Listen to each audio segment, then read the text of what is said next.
The views and opinions expressed on any program are those of the producers and/or the persons appearing on the program, and do not necessarily reflect the views and opinions of FRC Media, Bristol Community College, or the City of Fall River.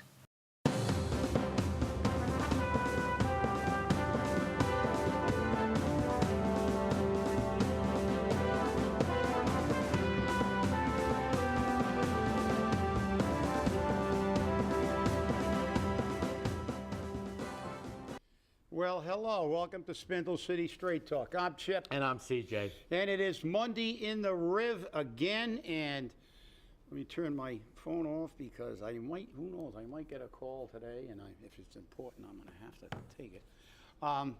And again, we start with our crime wave beat. Let's see. Let's begin. First, we have screenshot.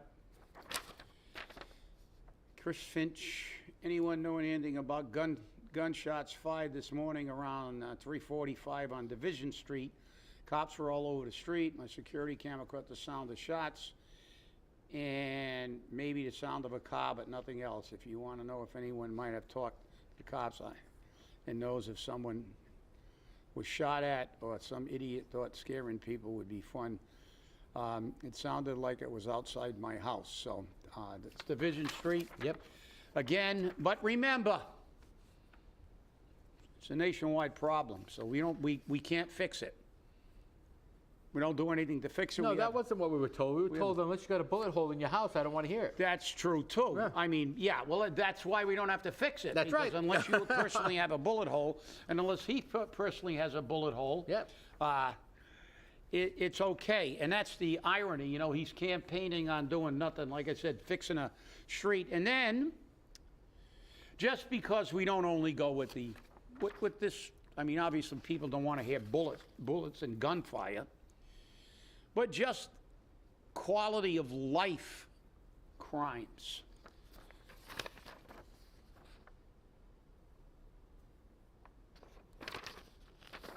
Jessica Mello, update, 3:44 p.m.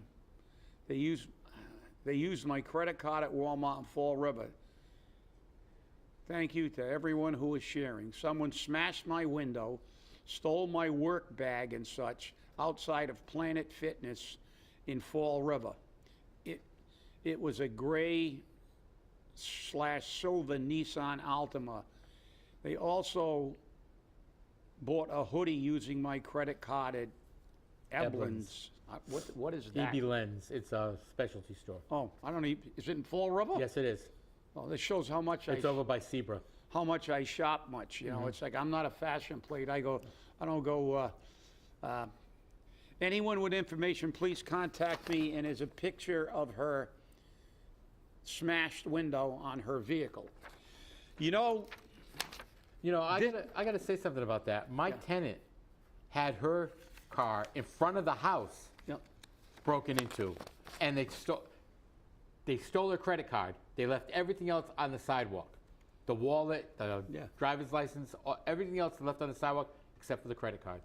They took the credit cards. yeah, and when they broke into my car, they took the change, but Right. there was nothing else in there. So, but that's the first thing they go for now is the credit card. Yep. And it's a travesty. Listen, I don't want to hear it. This bozo, he does nothing for anybody, and he pretends, and all he cares about is his rich friends and making Fall River have a exclusive little enclave for all his rich friends. I didn't download it because I didn't have the picture, and I was too busy this morning. This guy, all he talks about is, well, there's nothing we can do, and there's no plan for anything. I mean, the guy has done nothing in 3.5 years. I don't know how anybody in their right mind, this is a city, and it's a dangerous city. And to completely disregard that and deflect it by saying, well, it's a national problem. It's not a national problem. It's a national problem where they have bozo mayors like we have.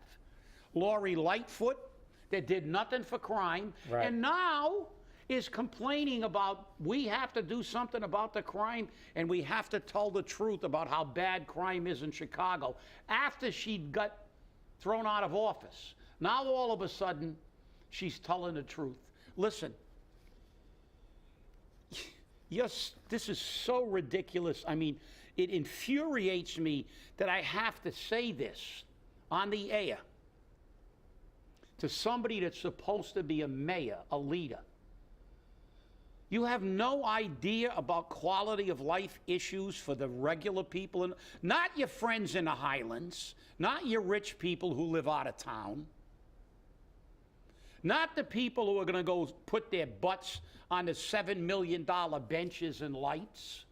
No, the people that live in places like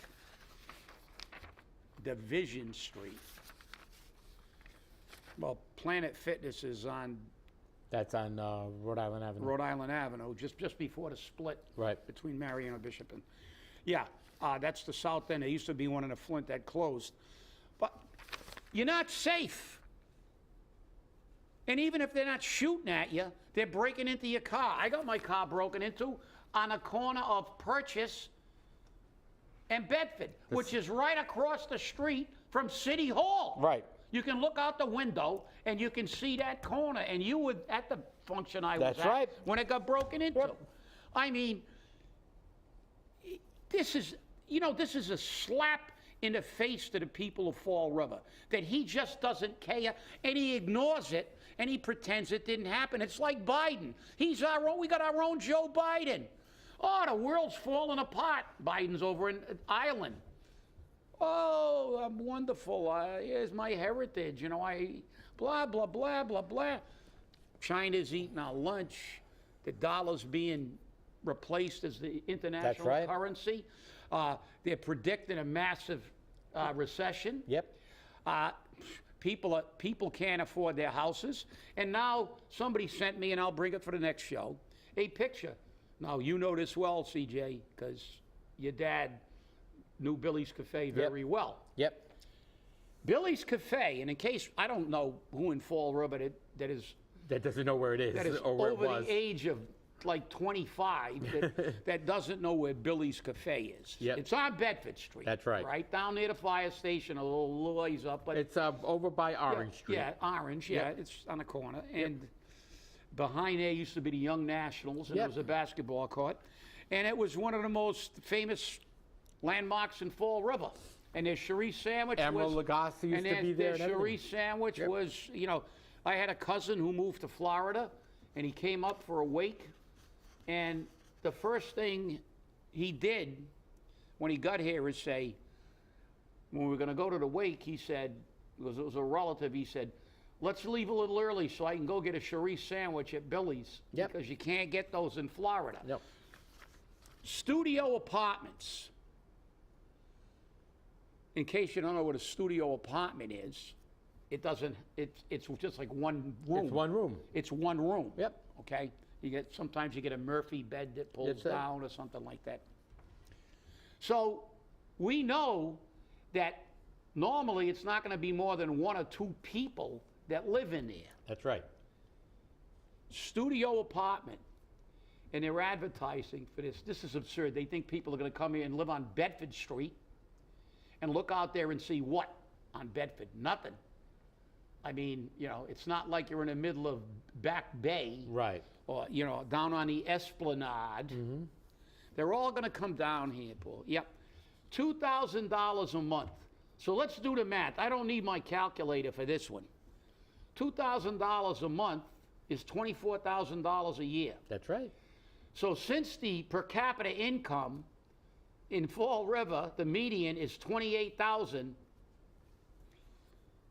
one of our median income Fall Riverites who needs an apartment is going to now pay $24,000, and most of those don't have utilities or anything. That's right.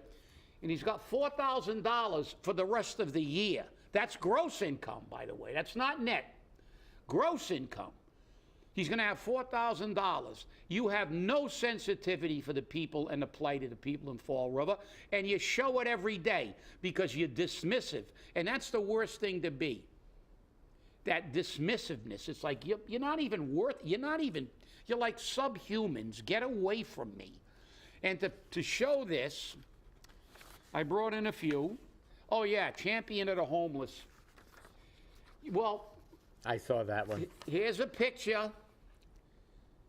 But I got to give this one credit. This looks like a kind of a condo. I mean, this is not just a tent. This has got some, it's got a tarp. It looks like it's a spacious tent, maybe for a family.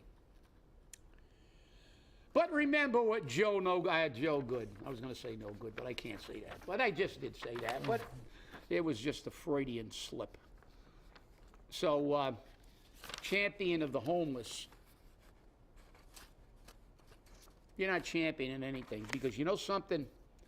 I shouldn't have to tell you this, you pathetic excuse for a human. Most homeless people have issues. And giving them a place to take a shower after you took their tents away in an election year is not cutting it. Where's your plan?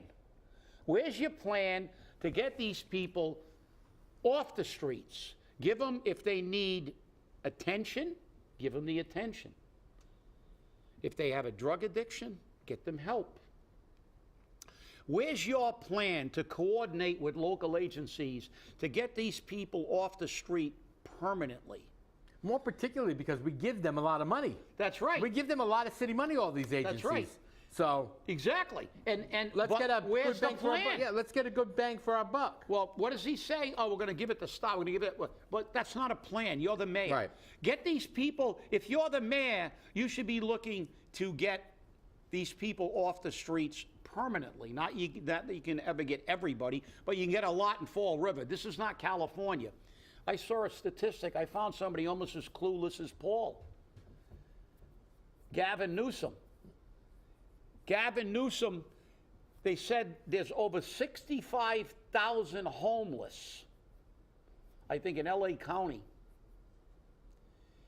And Gavin Newsom says, I got the problem solved. I'm going to build 500 affordable units for 65,000 people. Right. For 60, so I guess there's going to be like, oh, I got to do the math on this one, CJ. I'm sorry. I got to do the math. 64.5. I gotta get, let's see. Let's see what this is. I gotta do the math, because this is gonna be staggering. Okay, 65,000 divided by 500. Oh, that means only 130 people per unit. Mm-hmm. It's going to be a little crowded. A little crowded. A little crowded. Yeah. But don't worry, Gavin and Paul have got this covered. Because, this is... I don't want to be the one fighting for the bathroom. Yeah. Oh, I don't want to be the one in that apartment. There'll be a few people going to the bathroom before they get there. Yeah, because I'll be living in the tub, And again, somebody reposted that picture of our... This is Paulie's Fall River. Mm-hmm. This is Paulie Pockets, Paulie Patronage. This is their Fall River, where the Fiolas and the Paulies walk hand in hand along the pathways of the $7 million benches while people get their cars broken into a mile away. This is it. And the caption on this is, see all that green? That will be a homeless camp with a water view. Rents are going to force many people. Fall River is prepared while these people are preparing their nice manicured lot.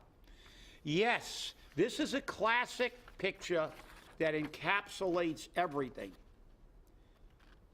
If you're rich and you can live in this manicured lot and afford $24,000 a year for a studio, my God, I don't know who that company is. What are they going to get for a one-bedroom? Well, what's interesting is that building was hit by fire about a year and a half ago. Mm-hmm. And that's when Mike Herron was doing his podcast out of the old Billy's facility. And it made the building uninhabitable. You couldn't live there. So they did a lot of rehab. They did a lot of repairs, and they want to get their money back. And that's what's happening. These purchasers from Boston are paying a lot of money for these buildings, and investing a lot of money in the rehab of these buildings, and they expect to collect the Boston rent in Fall River. Yeah, well, and that's not going to work. Yeah, I'm not buying that because number one, those are multiple units. Right. And all the renovations are tax deductible. They're costs of doing business. Right. They're going to get the costs of this stuff. These people they're predatory. Nobody's going to convince me that these people that are coming to Fall River with their carpet bags, just like Paulie did when he moved out of Somerset to come back here and pitch his tent for a little while, so he can carpet bag some money and then bail out again when it's over. You're not going to tell me these people aren't predatory. You can't, look, they did it, and look what happened in Detroit. This is what happened in Detroit. It went the evolution. They called Detroit. They tried all the spinologies. They tried the urban renewal. They tried the gentrification. The sell a house for $1. They couldn't do it. Detroit is now it will never ever come back. Right. It's gone. It's gone. They will have to basically wipe out that city and rebuild something because it's never going to come back. And Chicago is on its way to doing exactly that too, because when you get mayors, and I say it's not a nationwide problem, there are safe cities in this country. There are. Oh yeah. And there are. You know, because that's the fundamental duty of a mayor, to provide safe streets and good schools, and he's doing neither. Right. And this is outrageous. This is and I'm glad this came in because, you know, we focus a lot on the shootings. But these personal crimes, they hit home. Yeah, those are property crimes. Look at these, and then they don't even come to them. You got to do it online. Yeah, because they're so strapped. Exactly. And, you know, I can't fault the police department for that because they have no staff. So everything, if you call them, they say, my house was broken into, and they stole several items, the dispatcher will turn around and tell you, file your report online, and then you'll get an email telling you that it was filed, and then file your insurance claim. They don't even come out and look at it anymore. That's what happened to me. Yeah. I tried to call the police, and they told me, because I didn't know that at the time, because, you know, I don't interact with the police a lot. Right. And so when I broke into my car, I actually called the police on the non-emergency line. I didn't make it a 911. 508-676-8511. Yeah, I called them on a non-emergency line. I said, my car just got broken into and blah, blah, blah. And she goes, okay, just go online. I went, what? She goes, yeah. Says, we don't. But remember, you're right, it's not their fault. They got a lot of work to do in this city because we just showed some of the work they got to do every day. But you know whose job it was? The guy that sat around for 3.5 years and let that department slowly dwindle to where we've got a critical manpower shortage, and with all the other chaos about the way the organization of the department is, and has let it go without comment. Paul thinks that during this election cycle, he's going to get away with pretending it didn't happen. Don't talk about it. Remember, keep your head down, keep your mouth shut, and they'll forget. Well, hopefully the candidates will not let you forget, because this is an outrage. This is an insult to the city of Fall River. It's obvious. The only people you care about are the people who are going to walk on that manicured grass down there. You know, because I'll tell you what, you know what I feel like doing? When you get done with that, someday I'll sneak there under the cover of darkness. You'll have to do a DNA test. I might take a dump right in the middle of that thing. Okay? But that. Well, you know, let's get on to a little bit of good news, for the lack of a better expression. Yeah. Fall River man hit and dragged a police officer with an ATV. Now he's headed to prison. That's good news. The guy's going to prison. The police department actually caught him. But my question is this. Is the reason they caught him because a police officer was dragged and injured? If I had been dragged and injured, would they put as much time into that? Well, I think that's part of it, CJ, but I don't believe that's the whole thing. No. I think that this guy got 2 years. But his name is Jeremiah Cabral. Yep. 22 years old, and he'll spend 2 years in the Bristol County House of Correction after being sentenced on Friday. Well, let me tell you something. Here's our pawn again, because that's what we're being used as, pawns. But I'm going to tell you something. Because you're being pushed around like a pawn. You can't afford it, get a tent. You can't get the tent, we'll give you a shower. Don't worry about it. But I'm sure that they prosecuted that a little bit more vigorously because it happened to be a police officer. Right. But I'll tell you what, if it wasn't brought out by media things like us, because we talked about this, yep. And a lot of people did, and a lot of people went online. Because if you notice something about Paul, he does nothing until somebody else brings it to light. The trash that he could look out the window at, nothing until it was broken and pictures were shown. Anything, nothing. Paul does nothing.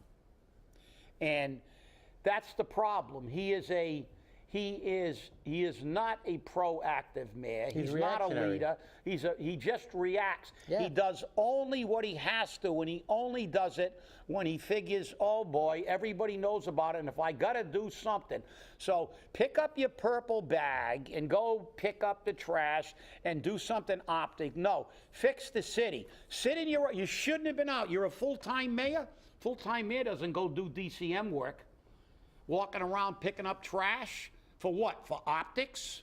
High-fiving the school kids? Because that's what you're really good at. I'll give you credit for that. You're really good at that. High-fiving. You did a lot of high-fiving at Durfee. They all liked you. And we have the results in the education system That's to right, prove it. 335th. But you were a high-fiver, not a disciplinarian. Nope. Yeah, everybody loved Mr. Coogan because he never did anything. Hey, guys, have a good time. Go party hardies. Yeah. I'm your pal. I'm your pal. Not your vice principal. I'm your pal. That's the mark of a leader, holding people to rules and regulations. But the thing is that it's obvious through his entire tenure, not one term, almost done with his second term, that he's never done anything proactively. He never comes out of the gate with a plan, no plan. Oh, the champion of the homeless, says our Harold Sterile Rag. Champion of the homeless and the drug addicted. Where's your plan for drug addiction? You were brought some pretty good plans. Yeah. And we know it by Gene St. Pierre, who is really, in my opinion, one of the most knowledgeable people in his community about substance abuse. Substance abuse. Yeah, definitely. He's been a counselor. He was addicted. And he's been an advocate.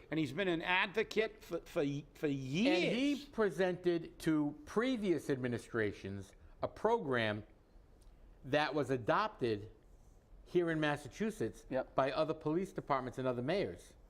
And in Fall River, let's not talk about it. Shut up. We're going to give it to our friends down at Star and give them more money. That's what they're going to do. We know that. But again, where was the plan? Nothing. Nothing. He's going to be the champion. Wouldn't the champion of the drug addicted say, call a press conference and say, this is what I'm going to do. I'm going to get Star and I'm going to do this, and I got this new program that's been working all over. We're going to make every effort to help these people have victory over their problems and their addiction, right? No. Oh, I gave it to Star. Ooh, I gave the affordable housing, the Catholic Memorial. Where's the plan? Champion of the drug addicted? I don't see any plan. You can't be a champion unless you're actually trying to fix it. What you're doing is, oh, I'm talking about it, so there's my optic. Yep. Oh, yeah, I'm a champ. Somebody called me a champion. You put the label. But what did you do, champ? What did you do? Did you give him a strategy? Are you going to be a champ? You're going to be the basketball coach? You're going to stay? You're going to walk over to the Durfee basketball team, stick your hands in your pockets, and watch the game, and you're the coach? No. You got to give him a strategy. Zone defense, man-to-man, whatever. You know? I mean, you got to do something, and you don't. And then champion of the homeless. What's a champion if you give them?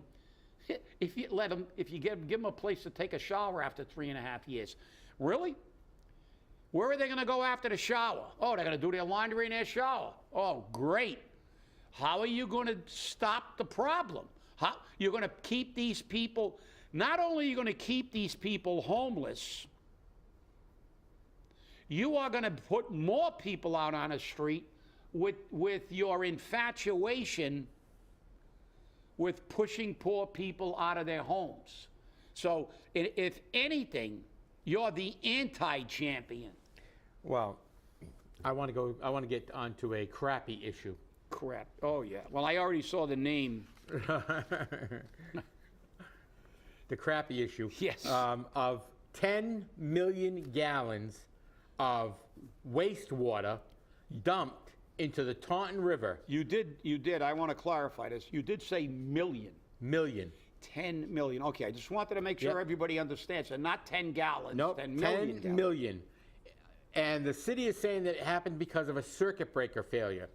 But now the circuit breaker's fixed at 6 o'clock in the morning, and it happened sometime overnight. But there's no fail-safe for stuff like this, I guess right? It's not, an environmental catastrophe that we have exactly. on our hands, but there's no fail-safe. That's right. And, you know, Rhode Island shut down all the shellfish beds along the Taunton River, the Kickamuit River, and Mount Hope Bay. And that is a multi-million-dollar industry for the state of Rhode Island. Now, if I were the state of Rhode Island, I would be filing a lawsuit to get paid from the city of Fall River. Let's use your ARPA money to pay for that, okay? Because you didn't maintain the wastewater treatment plant. Maybe they have to change their name from the ocean state to the pollution state. I know. And, you know, we've been working and spending millions and millions of dollars on cleaning up the Taunton River. We've been doing that. Yeah. As a matter of fact, they got, Somerset just got another $300,000 to clean up that area over by Brighton Point. Mm-hmm. But what's interesting is we shut down an entire bay from shellfishing for 10 million gallons. Los Angeles had a 200,000 gallon spill. It's a lot less than 10 million. Whole heck of a lot less. And guess what? Only 6 miles of beachfront was closed. 6 miles of beachfront. And beachfront in Los Angeles is important. Oh, shit, you're not kidding. Okay, so this is what we're looking at. I spoke with a city councilor about this, and we started running down the fact that, you know, the sludge from the wastewater treatment plant gets trucked out of here because our incinerator that burns that stuff is broken, it's down, it's in disrepair. And I'm not sure if they can fix that and start using it again. But that would save us millions of dollars. And as this city council said, use some of your ARPA money to fix it. Come on, you know that ARPA money is promised to their friends and stuff. That's it. So remember, don't go into the Taunton River this week, because for the next week it's shut down. Only got a couple of seconds for that. So what is it? No, that's this is 2019. Oh, okay. That's I don't know how this got in front of me. I got on the desk. Nope, I don't know. I didn't. It might have been in a file. I was going to say your file is long and wide. I got hundreds and hundreds of these things. But listen, I guess we don't have a lot of time. But remember, if you want to be the champion of something, you actually got to do something, not just talk about it and give people showers. You know, champions are the people who are victorious over something. You're a champion when you win something. When you don't succeed with fixing homelessness or drug addiction, then you're not the champion. So you know what you are? You're a stiff. That's for sure. Definitely a stiff, and we can't have that anymore. I want to thank you all for watching, and remember, stay safe, stay angry, and hold your politicians accountable. We'll see you on Wednesday. Have a great day.